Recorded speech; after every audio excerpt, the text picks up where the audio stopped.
The first tree.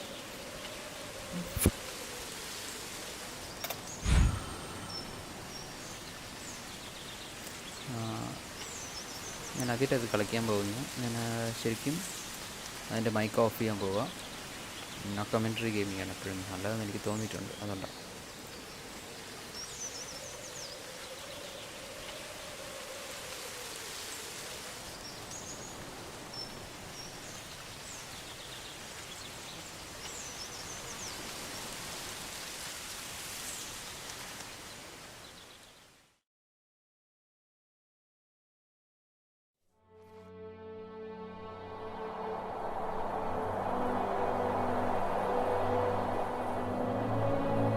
Hi, my name is David Whaley, and I'm the creator of The First Tree. I also voice a character named Joseph. So I just wanted to introduce you to this commentary mode, tell you that you can find interesting things about how I made this game by touching the speech bubbles you see in the world. So I hope you enjoy it.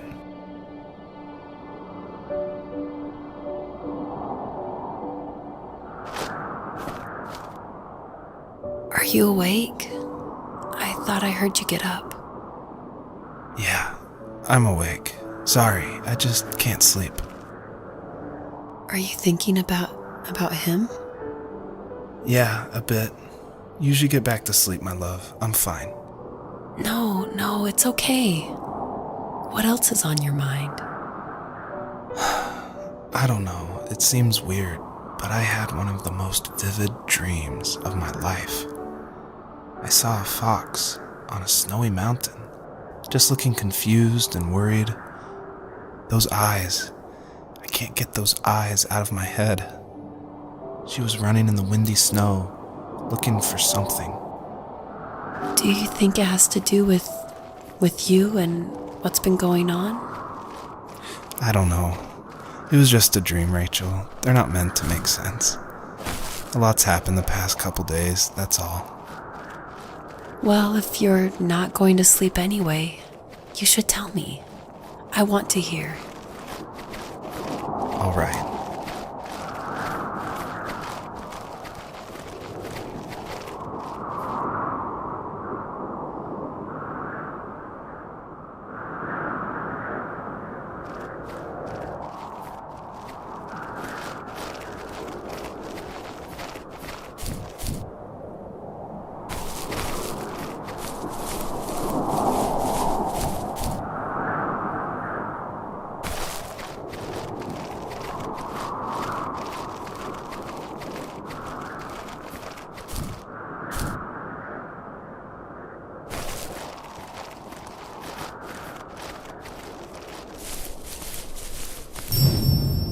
I'll try not to spoil too much since a lot of this game ties into the very last act, which is the epilogue, I call it.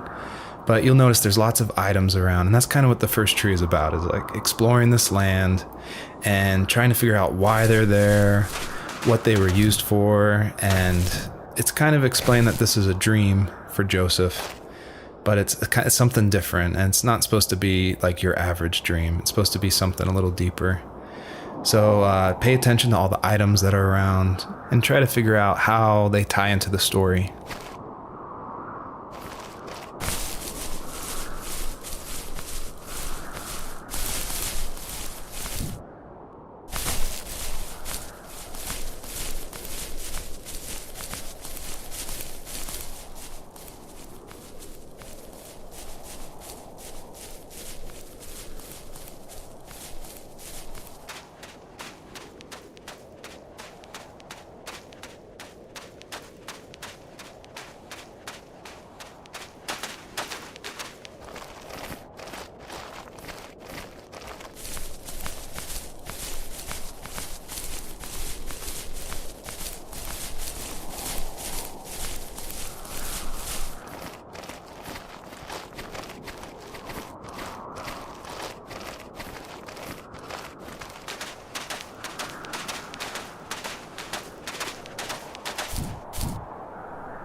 So it's usually at this point where people say something like, "This is not the kind of game I was expecting."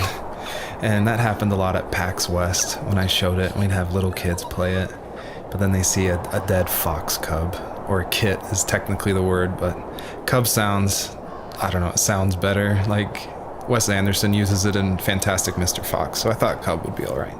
But anyway, having this game, I wanted it to be more serious. This game is based on dealing with the death of my father, which was the hardest thing that's ever happened to me and my family. But I don't want to talk about it here, and I didn't want to talk about it with anybody really to this day still. It's very personal. And that's why I made this game. That's exactly the reason. Because I wanted to get those feelings out and like communicate with people without like talking about it.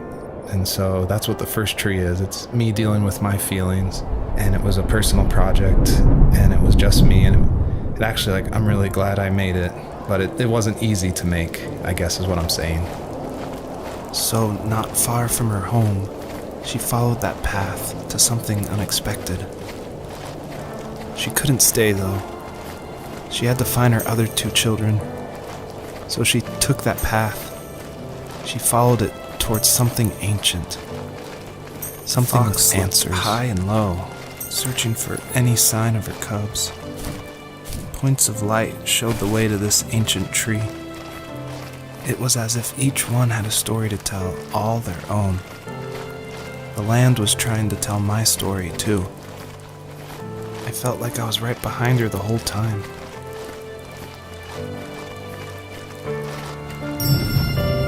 The bunnies were added because my wife, Elise, who also voices Rachel in the game, who's also helped a ton to make the game, as we were playing, she just said the world felt kind of empty and not alive enough.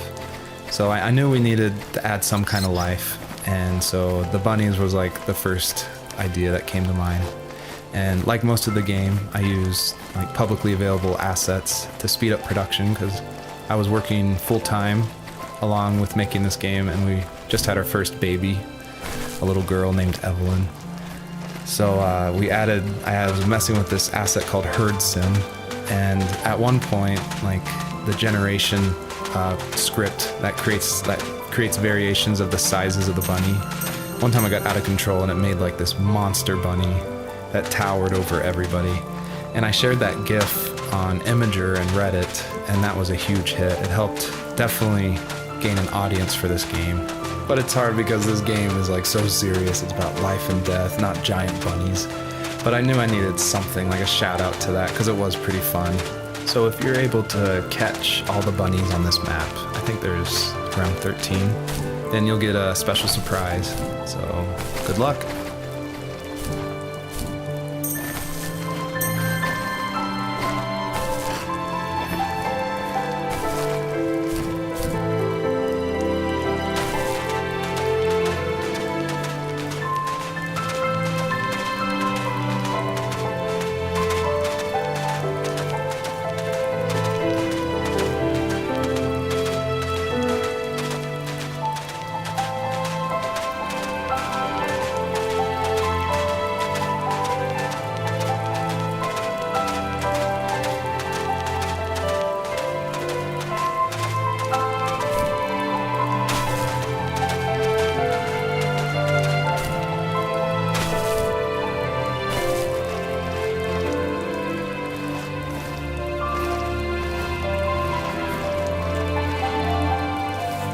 Do you remember what my dad did for a living? Wasn't he like a lumberjack?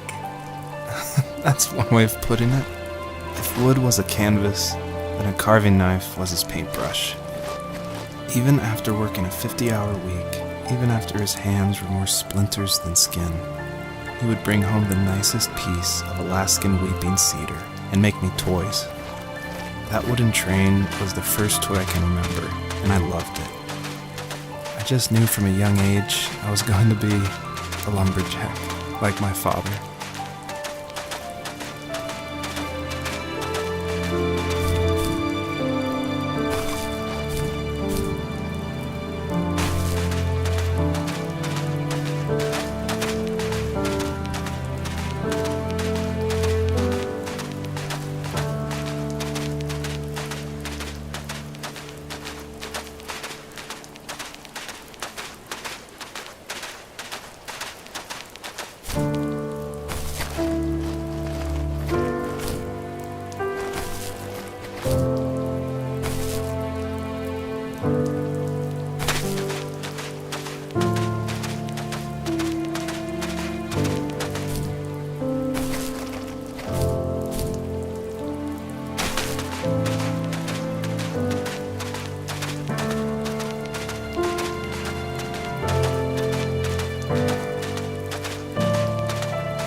Usually those kids would leave me alone, but somehow they could tell I was different. They made fun of how far away I lived. They called my dad a sourdough. I was a blabbermouth as a kid, telling my dad stories I made up for hours. But after that show and tell, I didn't tell him much anymore. He didn't know exactly what was wrong, but his best guess was that the toys he carved weren't cool enough. He carved me a tank and tried to tell me what it was like to be in a real tank as a serviceman. I didn't know your dad was in the military. Yeah, in the army. The sad thing is that I'd pretty much forgotten until just now. There's so much I still don't know about him. I'm sorry. He knows how much you love him. You're going to see him again soon and have some closure, I'm sure.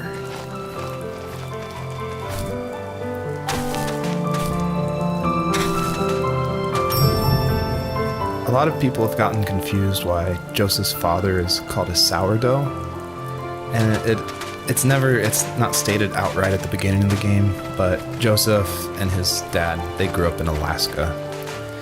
And I don't have a real connection to Alaska except through friends who lived there, and it was also the place that me and my dad were going to go right before he passed away. But I love the idea of Alaska being like this beautiful solitary place. But anyway, what that has to do with sourdough is it's an Alaskan slang term about like someone who lives in the backwoods, like a redneck in Alaska. So I thought that was just to put some authenticity into the game, I added that word.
feel like one of the main reasons people play small indie games is because they are so personal and intimate. So I tried to put myself into this game as much as possible. So almost all the vignettes or little stories you hear in this game, they come from my childhood, where I grew up in the middle of nowhere in Central Virginia in the United States. So yeah, that's probably why I love games like this so much, where you explore this open, wide environment and just find interesting things, because that's exactly what I did as a kid.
older I got, the more I withdrew. I asked myself, why talk to anybody anyway?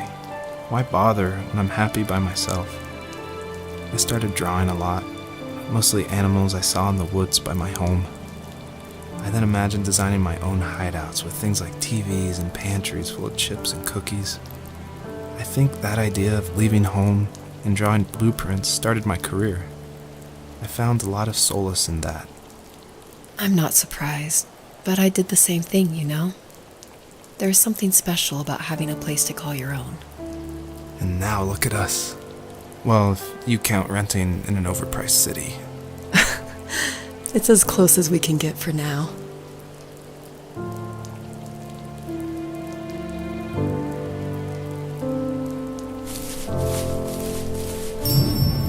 I thought it was important to say that, yes, I actually did draw this with crayons. And it was just funny to me one day that I was like, I'm working on my game, and I pulled out my little 1-year-old's like crayon set to draw this item for this game. I just realized just now that I probably threw away the original. I probably should have kept it and given it away to somebody, but oh well.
As a kid, did you ever do show and tell in your class? Yeah, I think I only did it once, when I was in the 4th grade. You know how my life was around then. I wanted to show my class what helped pass the time and distracted me. So I brought a dozen paper cranes I had made. I think I told everyone how badly I wanted to be a bird and fly, embarrassingly enough. Don't be embarrassed. Every kid wants to fly. For me, it was another toy from my dad, a wooden boat. I remember guarding it so carefully in my hands as I walked into class. When I sat down, a group of boys immediately made fun of it. They asked which trash can I found it in, or why an ugly log was my favorite toy. When I got up, I didn't even want to tell them my dad had carved it. I said it was a joke gift my friends had given me. Kids can be so cruel. Some of them are. I shouldn't have let them get to me, but it did. It's amazing we bounced back at all.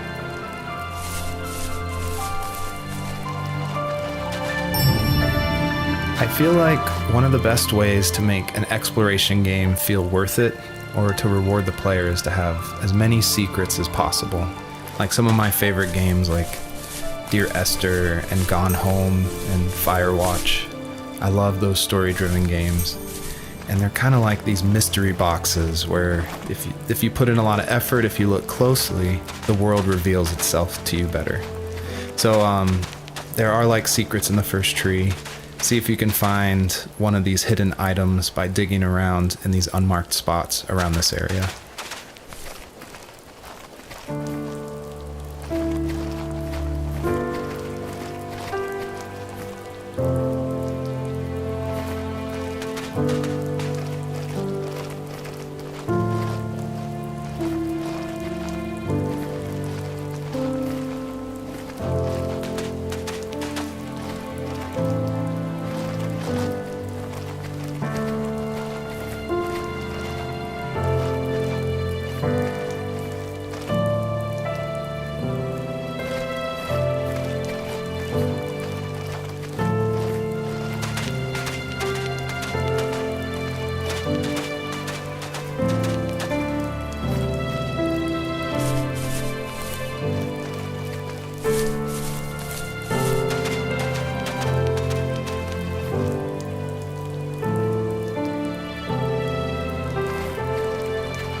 I feel like one of the best ways to make an exploration game feel worth it, or to reward the player, is to have as many secrets as possible.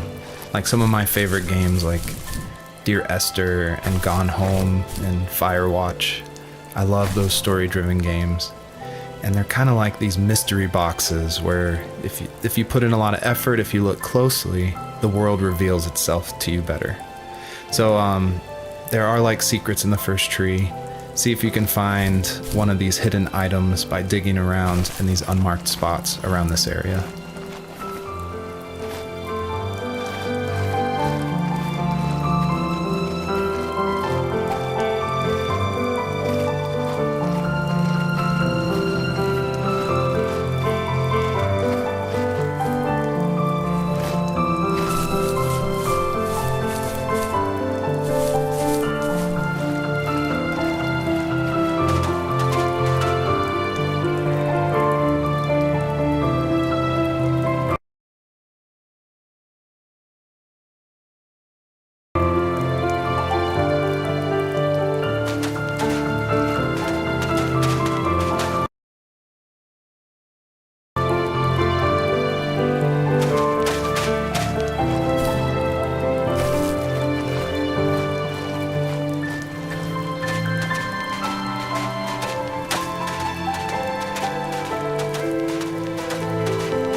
My teenage years were full of sketching, angst, and trouble.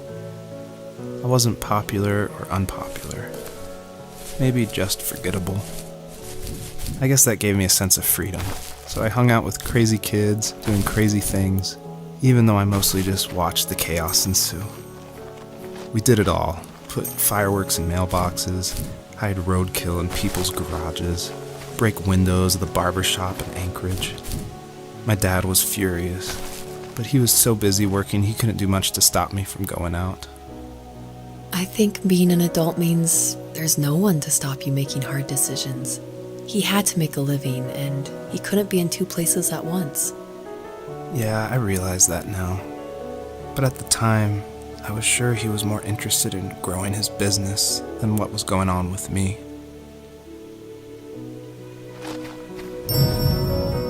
This is the level that I showed at PAX West, which was a crazy dream come true that this hobby project was being shown next to all these amazing indie games. So I decided to show this level because it's smaller, there's like some jumping puzzles, and I thought it was a good entry into the game.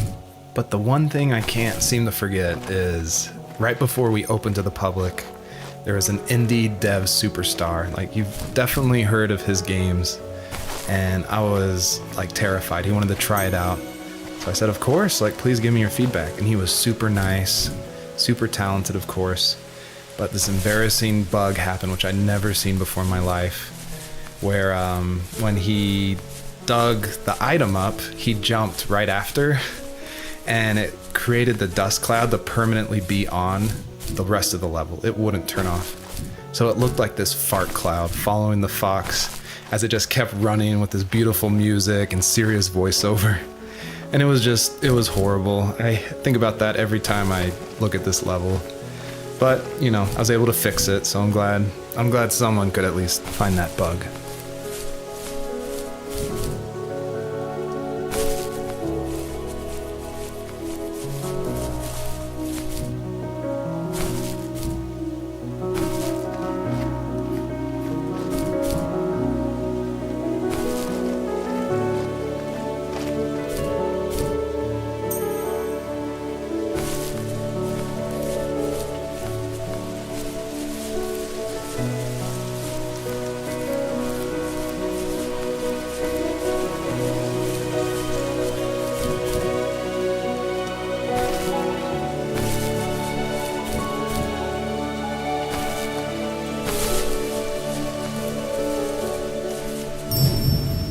I always wanted this game to be very meditative and relaxing, but I know there's a balance between keeping the player's interest. So I added this butterfly jumping mechanic just to like spice things up. I used a plugin called Playmaker for Unity, which in a visual editor lets you do interactive things, which is perfect for me because I do come from a film and design background. But on the flip side, I really wish I was good at code, because this jumping mechanic, the jumping mechanic in the whole game actually, has frustrated a lot of players. But hopefully I've been able to fine-tune it, so it should feel a lot better now. I would just hate that this meditative game would get frustrating, so I've lowered the gravity, I've made the jumps more consistent, so hopefully people can just focus on the world and the story.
working another late night, and my friends were over, saying how bored they were and how they'd come all the way out to my house for nothing.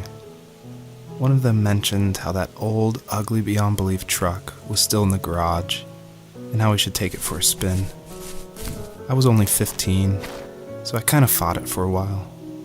The next thing I knew, we were careening around the mountain path, rocks spitting onto the sides of the cliff, while my dad's cringeworthy bluegrass blared out the speakers.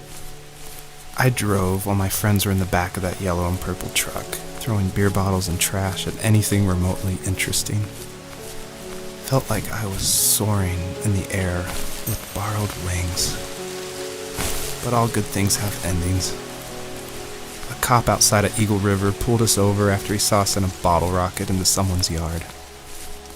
What followed was a long night of talking to disappointed adults and feeling smaller than ever.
You may have noticed there's a little pond here, and believe it or not, I tried everything I could to get swimming working in this game, and I just could not do it, unfortunately.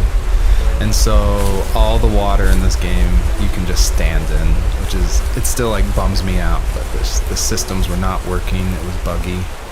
So I just had to throw it out, which, you know, I think it's okay. Like, I wish it was there, but again, the focus of this game is on the story.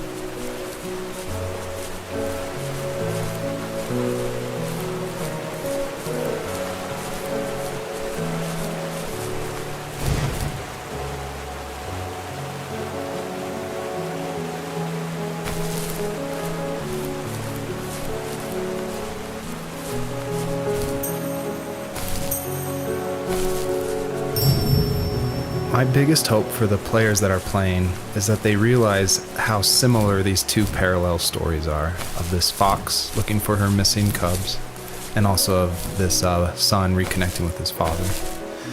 And so I try to add little touches in the voiceover and in the environment to help draw those parallels, even if they seem totally dissimilar. A big example is the truck, for instance, that Joseph grew up with. It's purple and yellow like the butterflies for this fox. So I tried to add as many touches like that throughout the story as possible.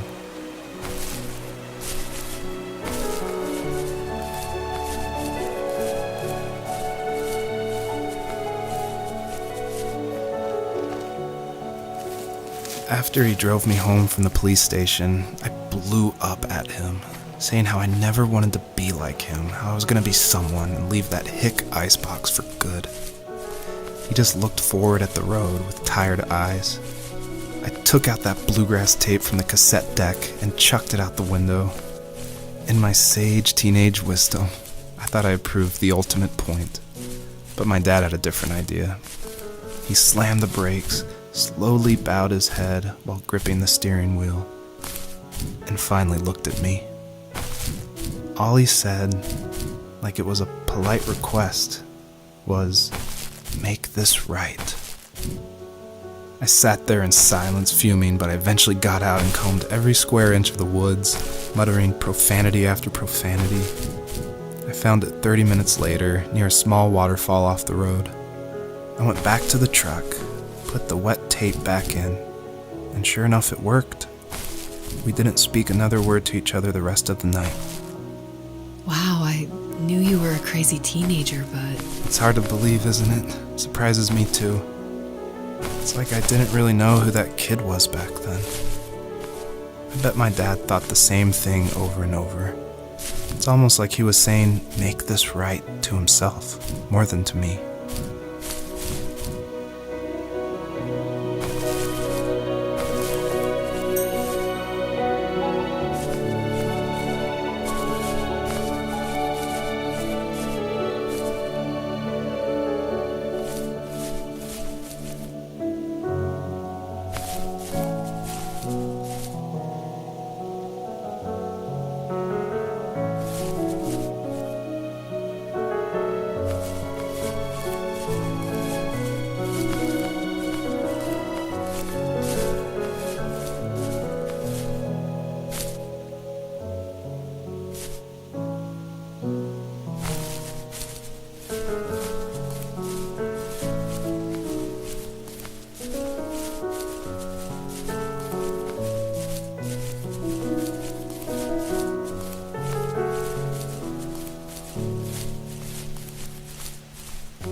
If there was some way I could take my love of drawing and turn it into a way of escape, nothing would make me happier. I wanted to create instead of tearing trees down.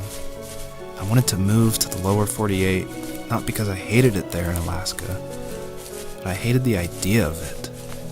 It's like all of that spite inside me had created this monster which followed me around my whole teenage years. I put so much energy into doing what others didn't expect of me. Why did I do that? There's one fact you're forgetting, though. If you didn't have that fire in you, we probably would have never met. You're absolutely right. Maybe the destination is all that matters in the end. But then why am I awake? Why am I seeing this fox go on her journey? And why can't I stop thinking about my dad?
Almost all stories follow the same kind of structure, and it starts with an inciting event, and then there's rising action, and then there's a climax, and then there's falling action.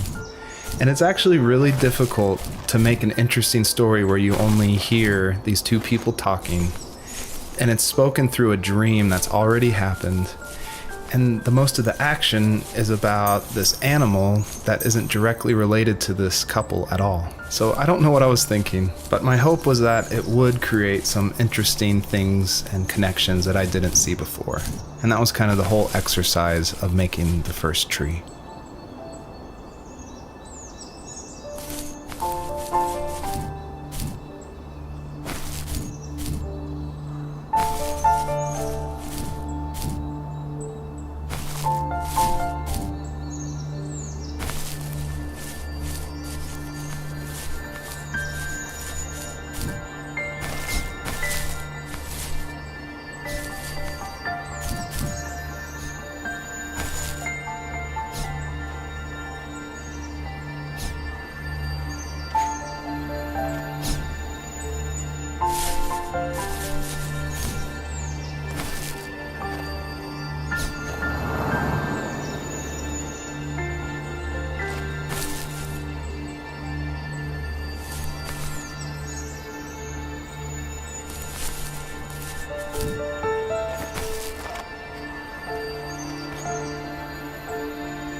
I did want to do something a little different with this level. I wanted it to be more open world feel, and that there was something blocking your progress, so it did encourage people to look closely and see how to unlock this blocked way.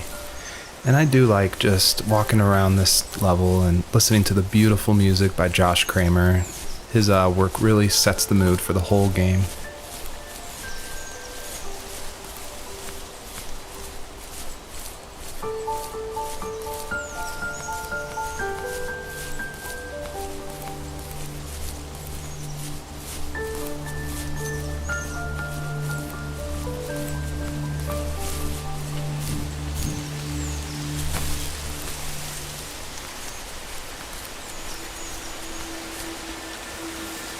Even at my most distant, at the times when I detested him the most, he kept reaching out.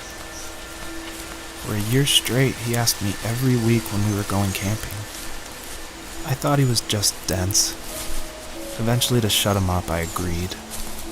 We carried out the worn lawn chairs from the garage and set up a cinder block campfire at the site we'd always used behind the house. We walked down the mountain path, talking in the warm sunshine we only got a couple months of the year. Those 3 obsidian rocks shimmered alongside the shore, almost like sparklers pressed against a dark window. I'll never forget that wet stone on my feet, or how those massive mountains looked even bigger in the lake's reflection. I felt small, but grateful. As the sun set, my dad found something I hadn't seen for a long time. The tree where I'd made my first carving when I was 6. I hadn't even carved it. My dad had helped me, but I still called it my tree. Something about seeing my name there made me open up, and we talked about everything that night in that old camouflage tent. I told him how much I love sketching and design, and how it would be a dream to study architecture in Seattle. I told him how I didn't get along with my friends much anymore, but that I didn't mind being alone.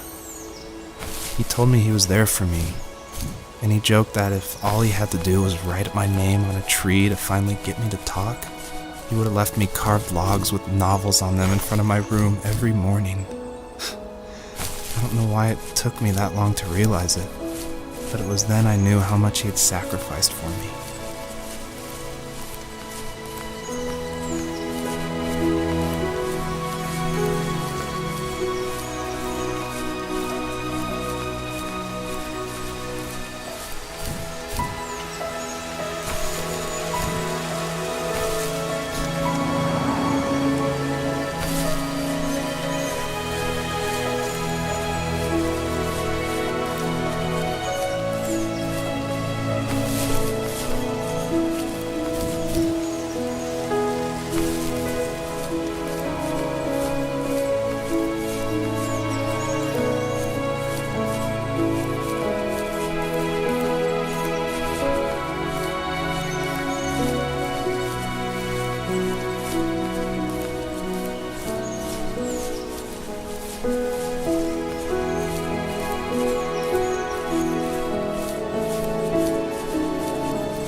My dad built a lot of stuff in his free time.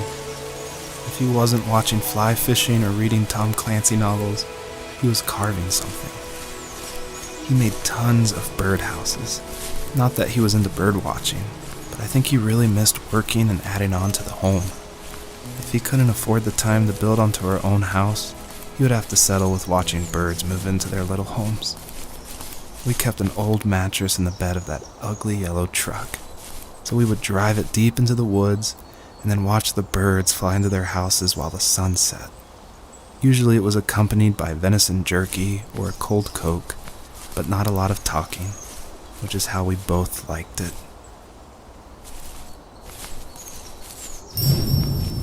Earlier I said I just love going through video games and exploring, like looking at every nook and cranny and just trying to find little details. And I think that started because in middle school and high school, I would make mods for my favorite games, namely Jedi Knight, Jedi Outcast, and Far Cry. And I loved like this huge world of mod makers who would make these levels, and it'd be like the most random creative things, and I would just love exploring, usually multiplayer levels by myself. So even though I went to college for film, before that, like before high school, I was making video games and mods, and it was my favorite thing in the world. I made a ton of different levels. I made an abandoned space hotel with a dance floor and cafeteria. I made a haunted campground with cabins and tents. I made this whole city with like the first ever day-night cycle with running showers and stuff in the hotel and the apartment buildings. And I just loved making those mods, and I think that carries over to my game, The First Tree, and also the one before that, Home is Where One Starts, which is it's exploration. You're just looking around and appreciating the details.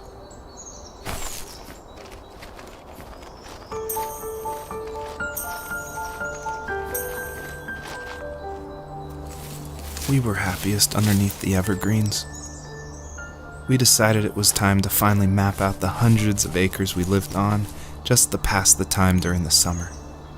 He was only free in the evenings, so I would spend the day wasting time on dial-up internet and sketching, and then we would rush into the woods, pen and map in hand, before evening fell. Sometimes the aurora borealis would cast a cold green glow on the mountainside, and we would finish our route underneath a twilight sky. Sometimes I was lonely during those summer days, but there was comfort in the routine. A lot of teenagers aren't looking for the daily grind, though. There's nothing wrong with wanting to get out, to leave your childhood home. You wanted to progress, to make something of yourself. Yeah, you're right. That house. I'm sure it's the same as how I left it. But then why does it feel so different? I doubt you're the only adult to have looked back and asked that question.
The perpetrator stood nearby, unfazed, like nothing was wrong. My dad is dead, and he's never coming back, Rachel. I can tell you these stories, but I can never reminisce with him again. He can never hold a grandchild that we'll probably never be able to have. I can never talk to him again, and I'll never be able to say I'm sorry for everything.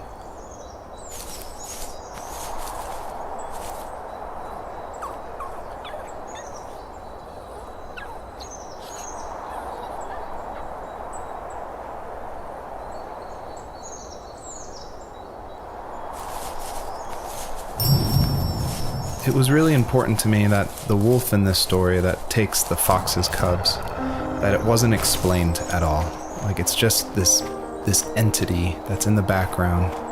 And of course, it's supposed to represent something bigger than a wolf or even the fox. It's supposed to represent like the specter of death. And it comes when you least expect it. There's no justification. He's just there, always watching.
I need to go to bed.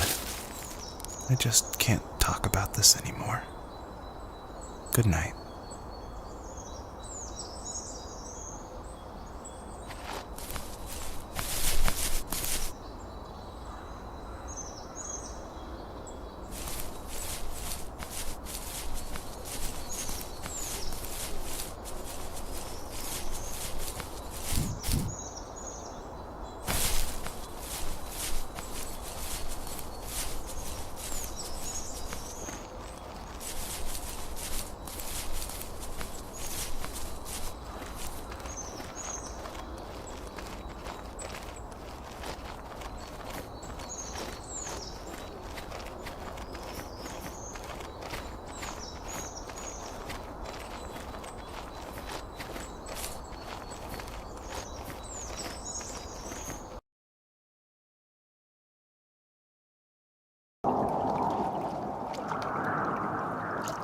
Joseph, you can't go to sleep feeling like this.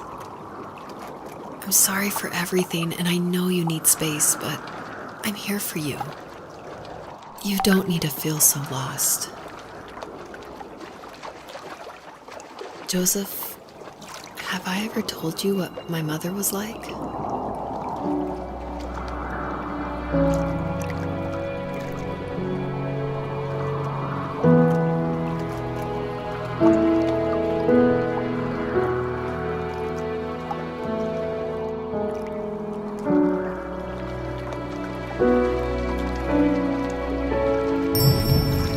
Hello, my name is Elise Whaley, and I was the voice actress for Rachel. I'm also David's wife, so that was convenient for working together. I was actually the voice actress for his first game, Home is Where One Starts, and I guess that I did a good enough job that David wanted me back, so I did the voice acting for this one as well. David definitely coached me through it because I'm pretty inexperienced when it comes to that. Home is Where One Starts was my first time ever doing voice acting of any kind. And we watched a lot of trailers of movies we liked to get the voice right of female leads who were talking in the trailer and try to mimic that and bring that into the game. So that had the right kind of feel and the right kind of atmosphere for the voice. My character actually is the same character from Home is Where One Starts. If you've played that game, you probably connected that together. And this is her probably about 15 years later, maybe 20 years later, in this game. I was happy to revisit the character of Rachel. We kind of leave her in an ambiguous spot in Home is Where One Starts. It definitely ends on a hopeful note, but there's not a lot of details. And in this game, you see that she's able to move on through a lot of her issues that she had from her abusive home and be able to start her own family and start a new cycle without that abuse, which I think is really inspiring. You know what it's like not to have a mom at home. And you know how hard that made my childhood. What helped me was watching the birds in the morning before the school bus came. I thought that my mother was one of those birds, and it made me want to be free like her. My mom taught me how to fold origami cranes while she was in the hospital. So I told myself I would fold one every day until I could fly myself.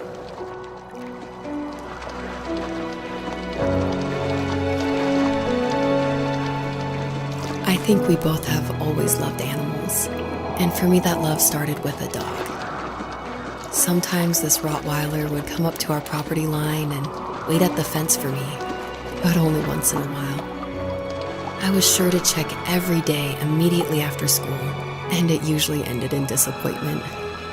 I would even steal money from my passed-out dad just so I could buy these off-brand dog biscuits. Even when she did stop by, she never went beyond the fence. Why was she so scared?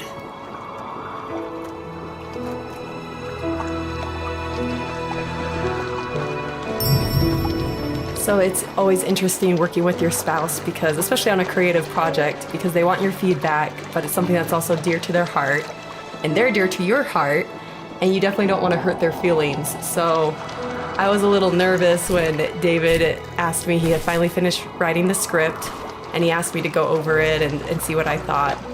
And I had minored in English. I majored in art, but I minored in English, so I felt like I had a little bit of experience. But I was definitely like a little scared because you don't want to be too harsh, but you also want to be honest. And it was the biggest relief when I read the script and I was like, oh, good. My husband's a good writer. I don't have to change that much about this, just a few like grammatical things. And that was just like the biggest relief for me because it can be a tricky balance working with your spouse and making sure that that honesty is there, but also that love and the support is there as well. I think my dad was the opposite of your dad in almost every way, except he was in the military as well. He coped with alcohol of every kind. The trailer started falling apart, he got angry, and I withdrew. More and more I became the weird, quiet kid who made lots of origami birds and carried dog biscuits around. I think we were pretty similar when it came to being the weird kids. And that same sincerity in college was one of the reasons I was so drawn to you. Life got worse and worse, and at one point, I really didn't think I could survive another day with my soul still intact. I had no real friends, let alone neighbors, since we lived in the middle of nowhere.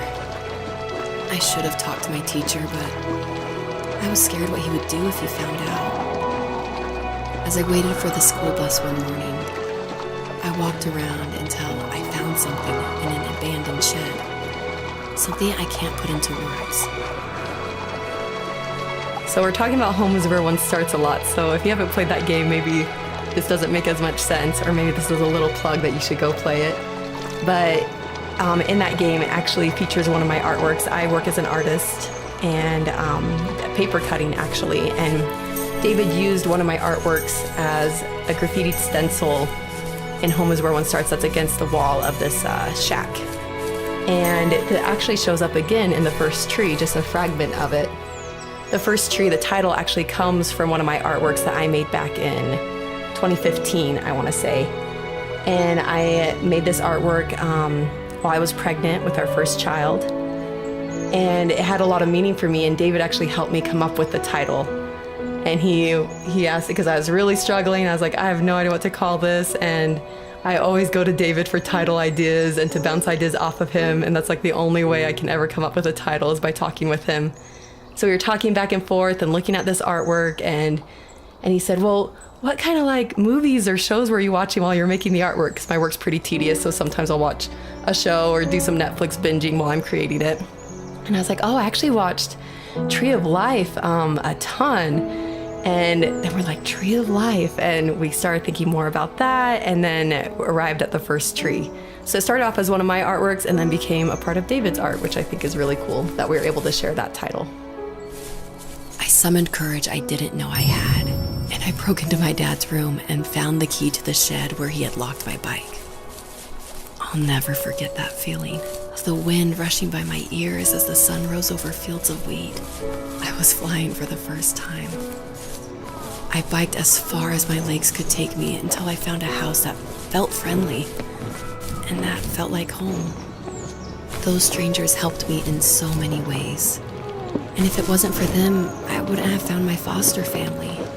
And if it wasn't for my parents, I wouldn't have met you. You have strength, Joseph, and you're not as alone as you think. It's all just so pointless. Just waiting for life to happen. It's like having the home I always wanted is cursed out of my reach. The thought of being a parent myself. How could I do that when I couldn't even be a good son? I'm sorry. I know what you're saying. I just don't know how things will work out. These quiet hours will turn into years. We'll wonder which roads passed us by. Then we'll forge a new road together. Besides, I discovered for myself that one fateful morning where any hopeful road leads to. There may be thorns and mist, but it always leads to the same thing. And what's that? Family. I'm so glad that you're part of my family, Rachel. And I'm glad you're part of mine. A question I get a lot is why a fox? And it ties into just how important family is for me. And Fox is actually a family name from my wife's side, from Elise. And she always heard about the legacy of the Fox family. And because of that, growing up, it was her favorite animal. She even made these 2 wooden foxes for our wedding cake toppers. So I thought it would be cool to have that animal in the game while these 2 people are having this conversation in the middle of the night.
The fox knew her last cub would be waiting for her at the first tree.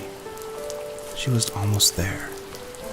The rain cascaded onto the jade valley where the entrance to the tree was. Life was protected there, because that's where life began. It was now only a mother and a daughter left. Items from my life still dotted the ground as she moved closer to her destination and destiny.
Usually what catches people's attention of the first tree is the visuals, of course. And I was inspired by a lot of people making these levels. The second level is inspired by just these beautiful autumn photos of a real forest. And this level, the Jade Valley, is inspired by the artwork of Heather Penn, who did the Overland games. I just love those greens with a lot of gray in it. I love the strong vignettes in the corners of the frame. And of course, this environment pack was made by the very talented Swedish designer Mikael Gustafsson. And of course, his initial designs inspired me, and I was able to build off of that. and I'm really grateful that he allowed his environment pack to be made publicly available.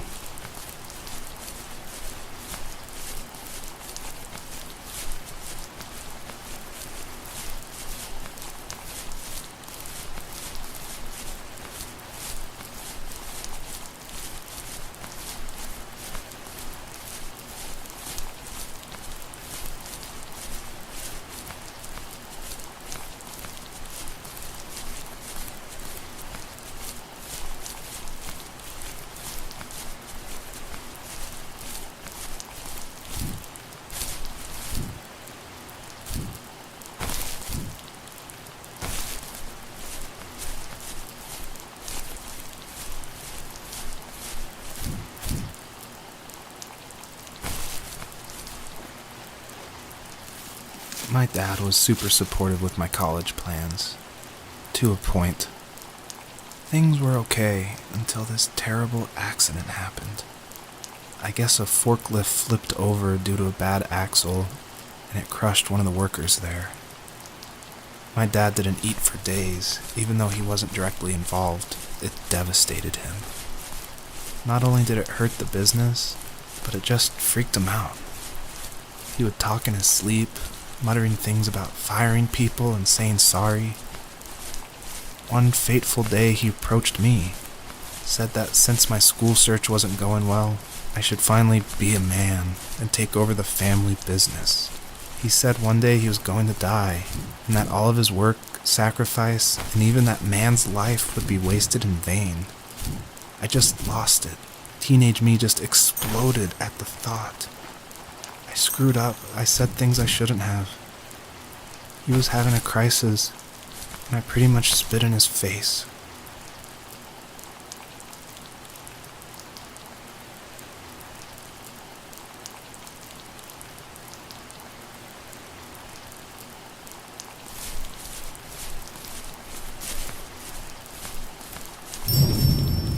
By now you've probably caught on to some of the themes I love to explore in these stories. And the big one is of this tree, the first tree on Earth. And a lot of people have asked me, what does that mean? Why a tree? And basically it boils down to this delicate balance between nature and its relationship with life and death.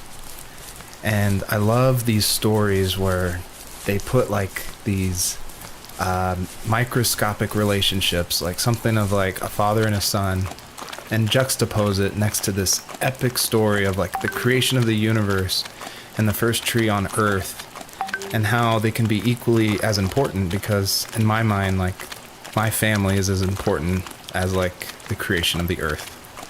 And it reminds me of like some of the stories I love, like The Road by Cormac McCarthy, or The Tree of Life by Terrence Malick.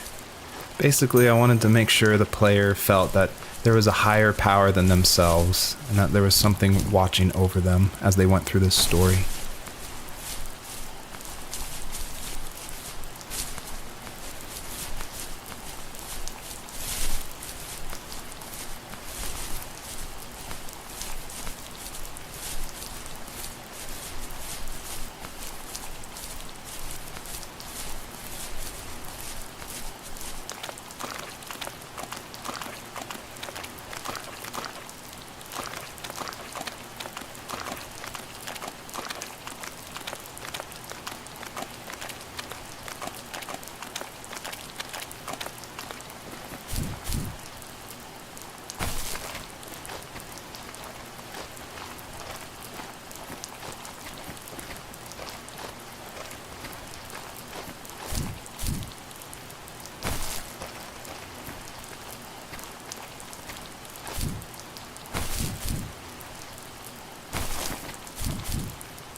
couldn't go home anymore.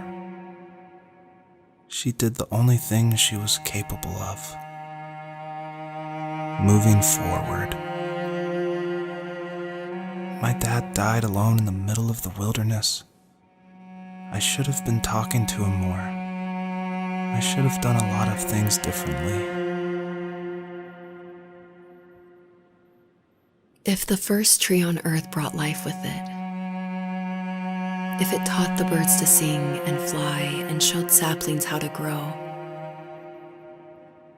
what could it do for us? Obviously, there's a really emotional part, but I'm going to talk through it anyway.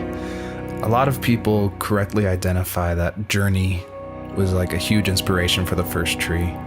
And this part, it is like a callback to that part where you're climbing up the mountain with your friend you don't know, and it just gets snowier and snowier, and you just keep going, and then eventually you collapse. And that made a huge impact on me.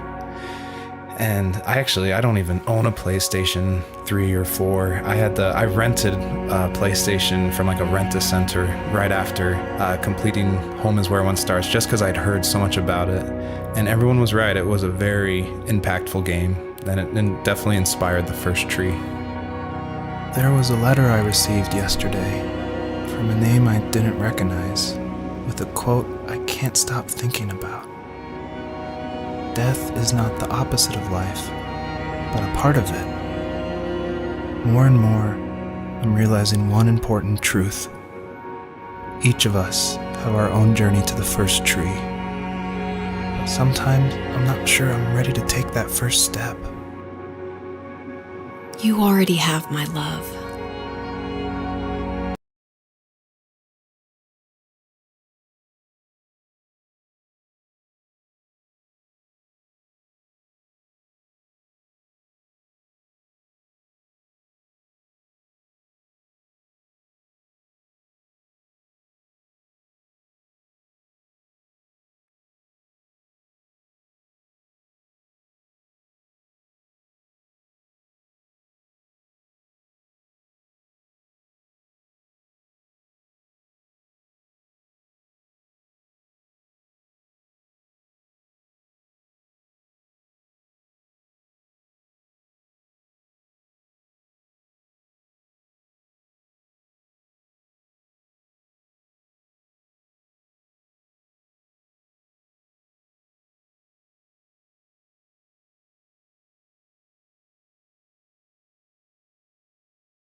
guess her journey was over.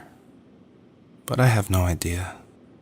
It was only a dream, a distraction from tomorrow. I don't think dreams normally bring back to memory so many important feelings. Maybe it was just a dream, but it was also a gift. Yeah, I suppose. But tomorrow we're getting on a plane to the last place on Earth I want to be. The only person that would have made the trip worth it is gone. You're going to see him and be with him one last time before you say goodbye. I have one last quote for you by Emerson, sealed in an imaginary letter from me to you. It is the secret of the world that all things subsist and do not die, but only retire a little from sight and afterward return again. Go to sleep, my love. We have a big day tomorrow, but I'll be there with you every step of the way. Thank you. Thanks for listening.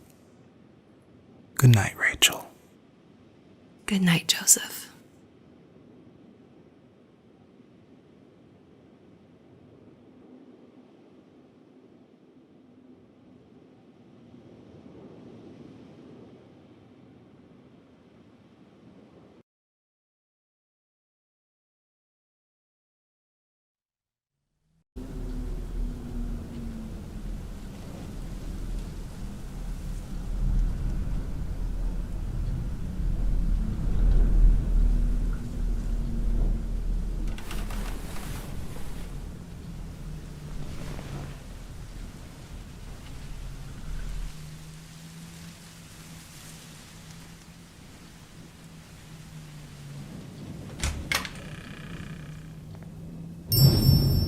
You're probably thinking, what is going on? And that was definitely my intention for this epilogue part of the first tree. This is my favorite part. This is the part I'm most proud of. And it definitely, it's supposed to evoke this, what is going on? Where am I? I was not expecting this. When I was marketing and blogging about making the game, I never showed anyone this part. I never told anyone. I never shared screenshots. I wanted it to be a complete surprise. And I also wanted it to feel a little creepy because it's totally inspired by those nights where you wake up in the middle of the night and you can just hear the sound of the wind outside the house and you can't sleep. So you walk around in this twilight stupor. And I would say the whole first part of this game where you play as the fox, its whole purpose is to set up for this conclusion. So yeah, I would encourage you to look around and see how many things you recognize from the earlier part of the game.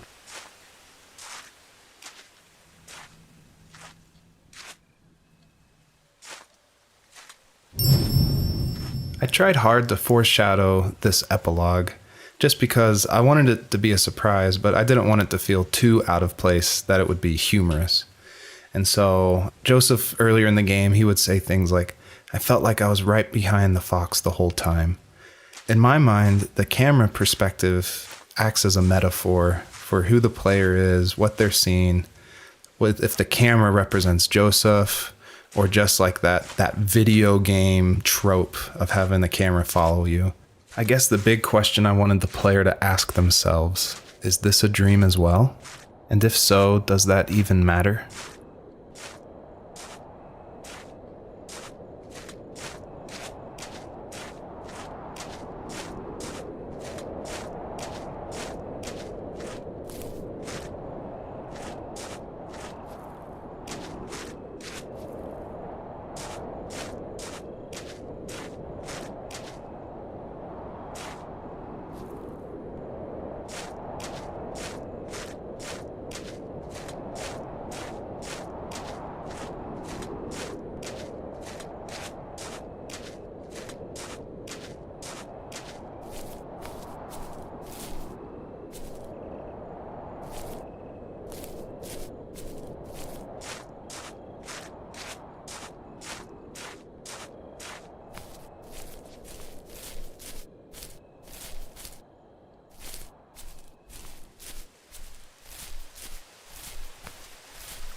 hell?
Enjoy the personalized message that is featured on the trunk of this tree. It's a message submitted by another player that's retrieved from a database, and it's retrieved at random. And I did this because I wanted people, even if they feel alone through trials of death, that there is a community, an invisible community supporting each other. So thanks for playing.